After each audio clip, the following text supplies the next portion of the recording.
Don't look at your FICO score like this. Look at your FICO score like this. So the chart to my left is how you typically see your FICO score broken down. But it doesn't really mean anything. It's like, okay, payment history, 35%. Like, what does that mean? Utilization, 35%. How does that actually impact your credit score?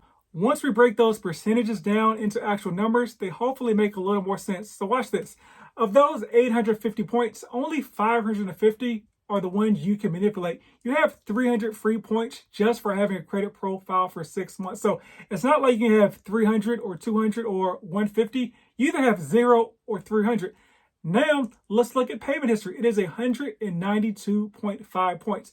Basically, the ability to pay your bills on time is what the FICO score looks at to determine your ability to pay your bills on time in the future, right? Makes a lot of sense. The next thing is your utilization, which is 165 points. And once again, if your utilization is high, so that's like your credit card balances, for instance. So let's say like your credit card limit is $5,000. If your balance is $4,000 on the statement due date, your utilization is 80%. Now, knowing the difference between the date that your credit card companies report your balance to the credit bureaus and the date that your payment is due before it's late is very important.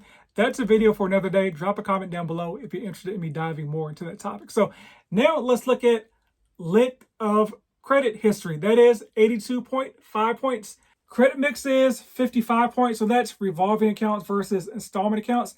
And last but not least, new credit or inquiries are 55 points. So as far as a mortgage, let's do the math real quick. You got 850 points in your FICO score. 55 of those are for inquiries. 850 minus 55 equals 795. A perfect credit score from a mortgage standpoint is 740 points. Inquiries do not matter. Never in my career of 7 years have I seen a single human being denied a mortgage due to inquiries. It is not a thing.